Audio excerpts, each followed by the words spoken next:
filme noir foi uma parte importante da produção cinematográfica hollywoodiana das décadas de 40 e 50. Dentre as principais características dos filmes desse período destacam-se a fotografia em preto e branco, luz low-key e uma forte influência do expressionismo alemão.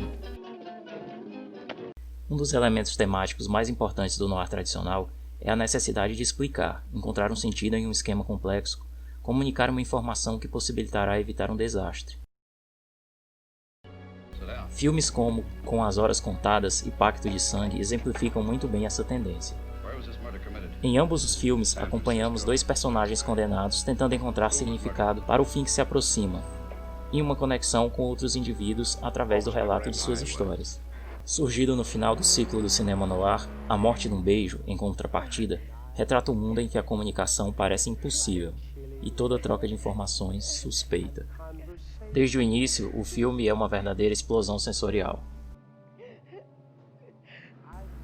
A conversa que se segue entre Mike e Christina revela uma grande dificuldade de comunicação aqui, ao apontar quão pouco esses dois têm em comum e, portanto, as barreiras de experiência que sua conversa deve superar. Apesar de sua mensagem sobre a necessidade de conversar com alguém, Christina parece incapaz de comunicar seus problemas, principalmente porque não tem certeza em quem confiar. Mais importante, porém, esta abertura enfatiza a relutância ou medo de falar que marca essa e outras figuras do filme. Esse diálogo inicial entre Hammer e Christina é componente significativo no estabelecimento de um tipo de protagonista atípico em relação ao que costumávamos encontrar nesse tipo de filme. Cínico, sarcástico, com poucas características que o tornem simpático. You're one of those self-indulgent males who thinks about nothing but his clothes, his car, himself. But you do push-ups every morning just to keep your belly hard. You against good health or something? I can tolerate flabby muscles in a man and make him more friendly. You're the kind of a person who never gives in a relationship, who only takes. Durante sua investigação, ele se mostra menos interessado em descobrir quem matou Christina do que em lucrar com a situação.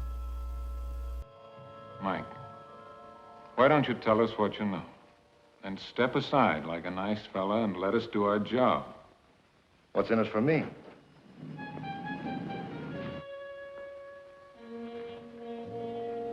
Um dos traços estilísticos mais distintos de A Morte num Beijo é a tradução quase literal desse problema de desintegração das relações, ligando a maneira como as pessoas usam a linguagem com a forma como são enquadrados, ou melhor, omitidos do enquadramento. Quando Hammer e Christina são perseguidos e torturados por algumas figuras desconhecidas, vemos apenas parte de corpos humanos, pernas, pés, torso, enquanto ouvimos as vozes dessas pessoas parcialmente retratadas, vozes efetivamente separadas de identidades. Por um lado, essa fragmentação sugere que se tratam de pessoas não inteiras, seres não apenas sem identidade no momento, porque não podemos ver seus rostos, mas figuras que querem ou negam uma humanidade plena, e no caso dos torturadores, facilmente entregues à violência e à ação desumana.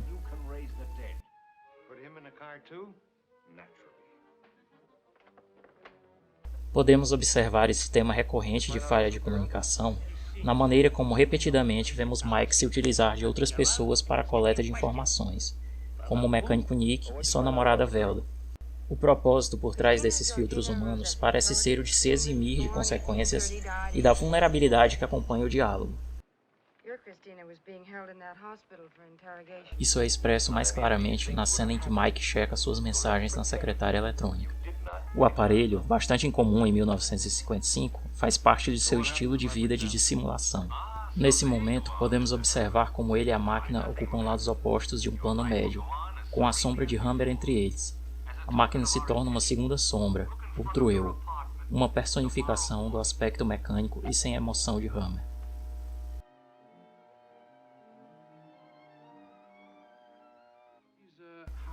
A encenação combina com enquadramento e profundidade de campo para definir ainda mais a relação de Hammer com seu ambiente e outros personagens. A sua incapacidade de olhar para as pessoas em momentos críticos contrasta com seu interesse profissional, mas maníaco em examinar os acessórios de uma sala estranha. Note nesta cena como ele para provar o vinho e cheirar o espaguete, mas raramente olha para outra pessoa. Seus gestos, sejam eles violentos ou não, sugerem um alto grau de alienação. Hammer não apenas se distancia do seu ambiente, mas também afasta os outros com seu comportamento. O que a conclusão destrutiva de A Morte num Beijo mostra, portanto, é a consequência desconcertante, mas aparentemente inevitável, de um egocentrismo que foi medido ao longo da narrativa por um foco no discurso humano e seu fracasso recorrente. Pois o mundo que este filme descreve é claramente marcado por uma incapacidade generalizada de parar e ouvir, e uma igual falha de seus habitantes em falar de maneira significativa, em se envolverem em um diálogo verdadeiramente humano.